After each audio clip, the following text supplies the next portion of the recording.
Sister married my husband's brother, then made fun of my small wedding and her toast, not knowing that we were actually the ones who paid for her expensive wedding. My husband and I have been married for 5 years, and I thought we had a pretty stable life. My younger sister, Sally, has always been the competitive type, but I never expected it to turn into full-blown pettiness. She's the kind of person who thrives on comparing herself to others and constantly needs to prove she's doing better than everyone else. Growing up, this was mostly harmless sibling rivalry. She'd brag about getting better grades or having more friends, but I always figured it was just a phase she'd grow out of. Apparently, I was wrong. About 2 years ago, Sally started dating my husband's younger brother, Andrew. It all started at one of our family barbecues. They hit it off immediately, and within a few months, they were inseparable. At first, I thought it was kind of sweet. My husband, Jake, was thrilled because it meant our families were becoming closer. I had some reservations about mixing family and relationships, but I told myself it could be nice having my sister as my sister-in-law. Spoiler, I was wrong about that, too. The first signs of trouble started small.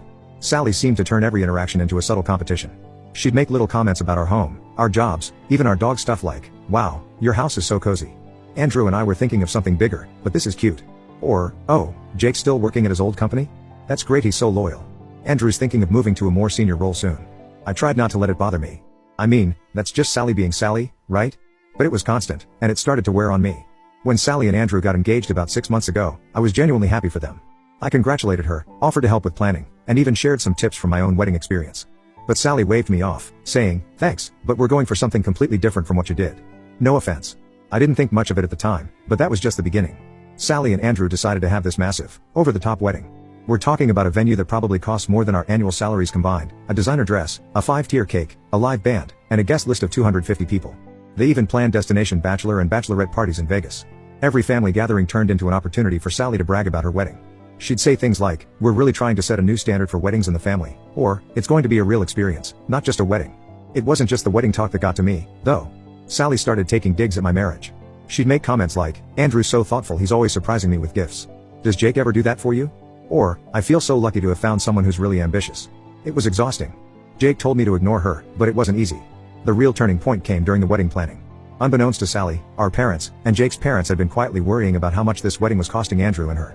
Andrew makes a decent salary, but he's also drowning in student loans. Sally, on the other hand, doesn't work and has expensive tastes. My parents and in-laws didn't want them to start their marriage in financial ruin, so they decided to pitch in. Jake and I even contributed a significant amount as a goodwill gesture. We didn't want to make a big deal about it, so we kept it quiet. Sally, of course, assumed Andrew was footing the entire bill. She'd gush about how lucky she was to have a fiancé who could give her such a luxurious wedding. I figured it wasn't worth correcting her. Let her have her moment, I thought. But then came the wedding day, and everything blew up in a way I could have never predicted. The ceremony itself was beautiful, no complaints there. The venue was stunning, the decorations were gorgeous, and Sally looked amazing. For most of the reception, I kept my distance from her, not wanting to deal with any drama. But then came the wedding toasts. Sally stood up to give a speech, and that's when things took a turn. Her toast started off sweet, thanking the guests and talking about how much she loved Andrew. But then, out of nowhere, she made a backhanded comment about how not everyone gets the better end of the deal and how she was so lucky to have a husband who could give her the wedding of her dreams. It was painfully obvious she was targeting me. The room fell into awkward silence, and I could feel my face burning with embarrassment. Jake squeezed my hand under the table, silently telling me not to react. Then, out of nowhere, my mother-in-law stood up. She's usually a quiet, reserved woman, so I was shocked when she spoke. She calmly told the room that Jake and I had paid for a significant portion of the wedding. The room went dead silent. Sally's face turned ghost white. She tried to laugh it off, but it was clear she was mortified. The rest of the night was painfully awkward. Guests whispered among themselves, and Sally avoided eye contact with me for the remainder of the reception. After the wedding, Sally confronted me. She accused me of humiliating her and letting my mother-in-law ruin her special day. I told her the truth, that we never intended for this to come out, but her constant need to compete had gone too far. She stormed off in tears, and we haven't spoken since. Andrew texted Jake the next day, apologizing on Sally's behalf but saying she was deeply upset. Apparently, she felt betrayed that we hadn't told her we were contributing and thought we'd made her look bad on purpose. Jake told him we hadn't planned for this to come out and that Sally's behavior during the toast had been out of line. Andrew seemed to understand, but Sally has been telling anyone who would listen that I sabotaged her wedding. Now, mutual friends are reaching out, asking what really happened. Some are siding with Sally, saying my mother-in-law was out of line. Others think Sally got what she deserved. I never wanted this drama, but now it feels like my relationship with my sister is completely broken. What am I even supposed to say to her now? Ida, in this situation? Do you guys have any advice or suggestions, cause I could really use anything at this point. Update 1, the fallout from the wedding was nothing short of explosive, and honestly, I should have seen it coming. Sally didn't just go radio silent like I had hoped. Instead, she launched a full-scale social media rampage that felt like it was directed squarely at Jake and me, even if she never mentioned us by name. It started the very next day with cryptic Instagram stories. She posted things like, "Some people just can't stand to see you happy and it's always the ones closest to you who betray you." A few hours later, she shared a meme that said, "Fake family is worse than fake friends." At first, I tried to give her the benefit of the doubt, thinking, maybe she was venting about something else. But then came the posts, and there was no mistaking who they were about. She wrote this long, dramatic status about how some people pretend to support you but only do it to control you and take credit for your success. It was full of vague accusations about being used and betrayed, with lines like, "I thought your family was supposed to have your back, not sabotage you." The comment section turned into a mess. Some of her friends and a couple of distant cousins chimed in with generic supportive messages like, "Stay strong, girl. And you don't need that kind of negativity in your life." Meanwhile, my phone started blowing up. Friends and extended family were confused and wanted to know what was going on. My cousins texted me privately, asking for the real story. Jake's side of the family wasn't as subtle. His aunts and uncles started calling my in-laws, trying to get the scoop. Some of them were genuinely curious, while others were clearly fishing for gossip. It felt like we were at the center of a soap opera. The most surprising reactions came from Andrew's side of the family. His siblings were mortified by Sally's behavior. Andrew's older sister, Rachel, who has always been close to Jake, called us to apologize. She was furious that Sally would try to publicly shame us, especially after we had gone out of our way to help her and Andrew financially. Rachel didn't hold back, saying that Sally was acting like a spoiled brat and that Andrew needed to get her under control. I didn't disagree, but I still felt awkward about the whole thing. Our mothers were caught in the middle of all this chaos. My mom was heartbroken by Sally's behavior. She called me in tears, saying she didn't understand why Sally was doing this and asking if there was any way to fix it. On the other hand, Jake's mom, who had been the one to spill the beans at the wedding, was more pragmatic. She told me she didn't regret speaking up because someone had to put Sally in her place, but she also felt bad about how messy things had gotten. The two moms were in constant communication, trying to figure out how to manage the situation and prevent it from escalating further. My mom suggested we all sit down and have a family meeting, but Jake's mom shot that idea down immediately. She said that Sally isn't ready to hear reason right now and that she's too focused on playing the victim. Things only got worse when Sally took her drama offline and started reaching out to people directly. She called one of my closest friends, Sarah, and unloaded her version of the story. According to Sarah, Sally claimed that Jake and I had deliberately humiliated her at her wedding to make ourselves look good. She said I had always been jealous of her and that this was my way of getting back at her. Sarah didn't buy it, thankfully, but the fact that Sally was dragging my friends into this was infuriating. I found out later that she'd also reached out to some of Jake's cousins, trying to sway them to her side. A few of them told her point blank to drop it, but others just listened and stayed neutral. The biggest blow came when Sally went after our parents. She called my mom, accusing her of taking my side and not supporting her enough. My mom tried to reason with her, saying that she loved both of us and just wanted the family to move past this, but Sally wasn't having it. She accused my mom of always favoring me and said she felt like an outsider in her own family. That phone call left my mom devastated. Sally also called Jake's mom, demanding an apology for what had happened at the wedding. Jake's mom refused, saying she had only spoken up because Sally's toast was uncalled for and hurtful. She told Sally that she should be grateful for all the support she'd received instead of trying to tear everyone down. That didn't go over well. Sally hung up on her, and the two haven't spoken since. Andrew, meanwhile, was caught in the middle. Jake and I didn't hear much directly from him during this time, but Rachel told us that he was completely stressed out and unsure how to handle Sally's outbursts. According to Rachel, Andrew felt guilty about the whole situation but didn't want to upset Sally by defending us too strongly. It sounded like he was trying to play peacemaker, but it wasn't working. Jake and I tried to keep our heads down and not engage with Sally's antics, but it was hard to ignore the ripple effects. Some of our mutual friends started distancing themselves, probably because they didn't want to get dragged into the drama. A few even unfollowed Sally on social media because her constant ranting was getting to be too much. The final straw came about a week after the wedding when Sally sent me a long, rambling email. It was full of contradictory emotions: anger, hurt, and a weird sort of entitlement. She accused me of ruining her wedding, being jealous of her, and trying to steal her spotlight. She also demanded an apology from me and Jake, as well as a promise to stay out of her life if we couldn't be supportive. I didn't respond. At this point, I don't know if there's anything I could say that would make things better. Jake agrees that it's best to just let her cool off, but part of me wonders if this is something she'll ever get over. Update 2. Things took a dramatic turn when Sally crossed a line I never imagined she'd dare to cross. She showed up at my workplace. It was a normal Monday morning. I was at my desk, trying to get through emails, when the receptionist buzzed to let me know someone was there to see me. I wasn't expecting anyone, so I was a little confused, but I told her to send them up. Moments later, Sally burst through the office door. Before I could even process what was happening, she launched into a tirade. She started yelling about how I had betrayed her, ruined her wedding, and made her look like a fool. My coworkers stopped what they were doing and stared, their jaws practically on the floor. I could feel the heat rising in my face as I tried to stay calm and ask her to leave. But Sally wasn't having it. She started screaming louder, accusing me of sabotaging her and stealing her moment. Her voice echoed down the hallway, and I could see people peeking out of their offices to see what was going on. Security was called, and 2 guards arrived within minutes. They tried to escort her out, but she made a scene in the lobby, shouting that I was a fake sister and that our entire family had conspired against her. By the time she was finally removed from the building, I was mortified. My boss, who had witnessed most of the spectacle, called me into his office. I thought for sure I was about to get reprimanded. Instead, he surprised me. He was kind and understanding, saying that he knew family drama could get messy. He reassured me that my job was safe and even offered me a few days off to recover. He mentioned that he knew Jake through mutual professional connections and had heard good things about us, which was a relief in such a stressful moment. When Jake found out, he was livid. He couldn't believe Sally had stooped so low. He wanted to file a restraining order immediately, but I wasn't sure if we were ready to take that step. The mental toll of her actions, however, was undeniable. I was constantly on edge, jumping at every notification on my phone and looking over my shoulder in public. Our usually peaceful home felt invaded by Sally's chaos. Jake and I spent hours at night discussing our options. We debated between taking legal action or trying to preserve what little remained of family harmony. Jake leaned toward the former, while I was still clinging to the hope that Sally would come to her senses. Just when I thought things couldn't possibly get more chaotic, my mom called me in tears to share yet another incident with Sally. This time, it involved a confrontation at Target, of all places. My mom lives about 40 minutes away from Sally, and there's no way this was just a coincidence. Sally had clearly gone out of her way to corner her there. My mom explained that she had been browsing in the home goods section when Sally appeared out of nowhere.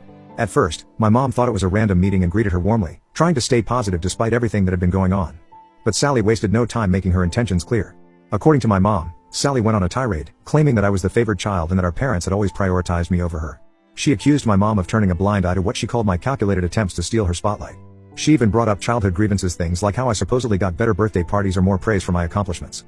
As if every resentment Sally had ever felt was spilling out at once, and my mom was the easiest target. My mom, bless her, tried her best to stay calm and reason with her. She explained, over and over, that she loved us both equally and had never favored one child over the other. She said she just wanted the family to heal and move past all this drama. But Sally wasn't interested in hearing it. She interrupted my mom repeatedly, dismissing her attempts to mediate and accusing her of being blind to the way I supposedly manipulated everyone around me. My mom said Sally's tone was harsh and combative, almost like she was looking for a fight.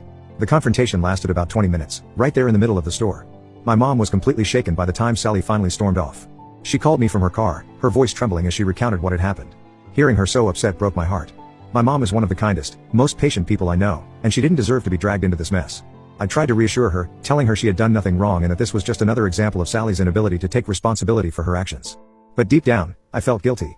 Even though I knew it wasn't my fault, I hated that my mom was now caught in the crossfire of this ongoing feud. Jake, on the other hand, was livid. He paced the living room as I relayed the story, his fists clenching and unclenching. "This is harassment," he said, his voice low and angry. "She's dragging your mom into her delusions now? Enough is enough. We need to do something." By something, Jake meant legal action. He had been pushing for it ever since Sally's meltdown at my workplace, and now he was more determined than ever. "She's not going to stop," he said. "You've seen that. She's escalating, and we can't just sit back and let her keep doing this."